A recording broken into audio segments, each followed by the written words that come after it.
Okay, so Star Trek 4, which is Voyage Home? yeah, Yeah. that's The whales one. whales.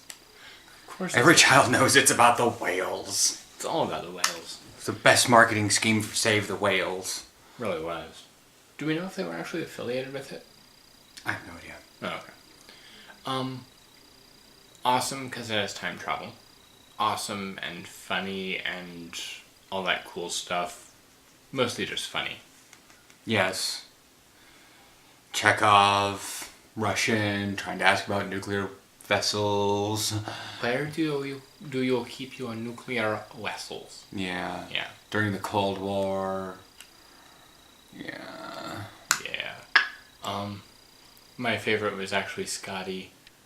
Hello, computer. Oh, a mouse. Or picks up the mouse. Hello, computer. Just use the keyboard. Oh, how quaint. And yes, I know my accent flies all over the place. That was a great Russian accent for a Scottish man. But yeah, oh my god, my phone has a square root function.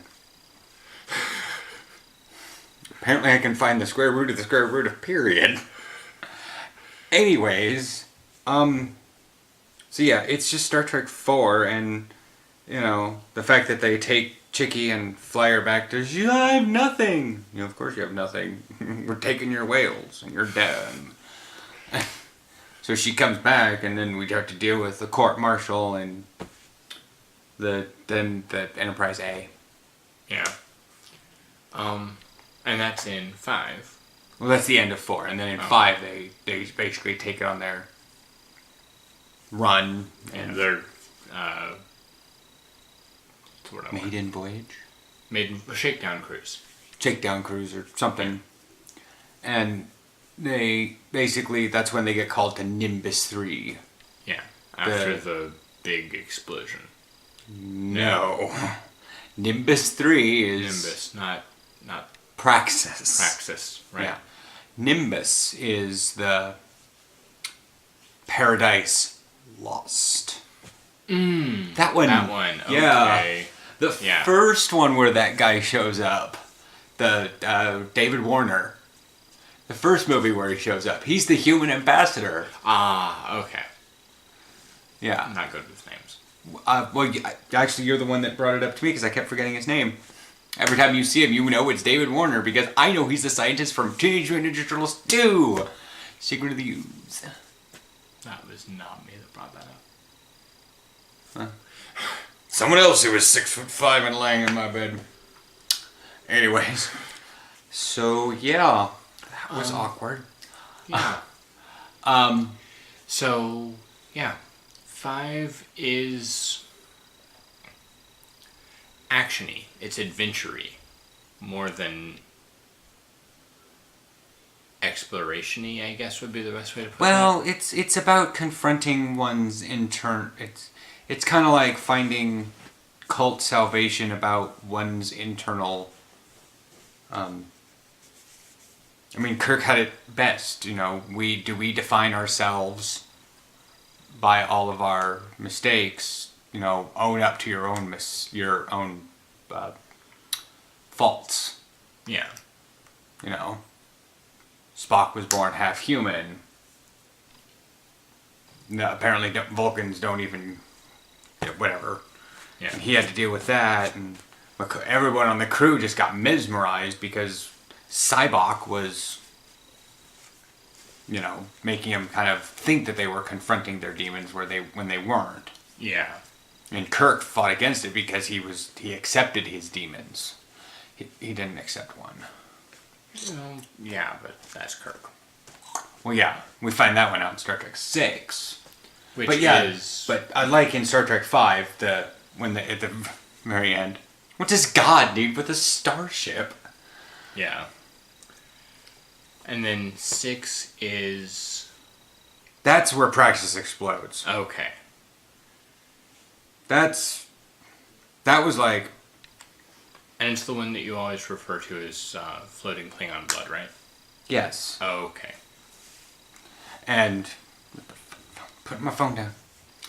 it's got the floating Klingon blood. David Warner, again, plays Chancellor, the Chancellor guy. Okay. He's the one that calls it the Undiscovered Country. Chancellor Gorkon. And that has Martia, which is the shapeshifter. And the filming on Rua Pente and Yeah. Michael Dorn, actually. Wait, who was he in that? Michael Dorn plays Worf's grandfather, or something like that. Huh. Counselor or whatever Worf. He was illegal. His name was Worf, and he was their attorney.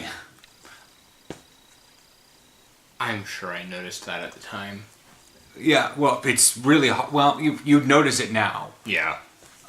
because you know his voice, yada yada. But Yeah. it was came up in there because it was Chang versus Chang versus Worf against the stuff, and the Klingon ambassador is the one. The one that's on Earth is the older guy.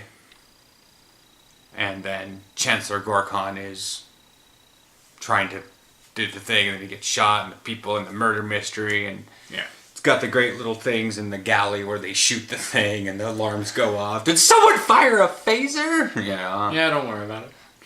But Yeah. it's got great little lines all over the place.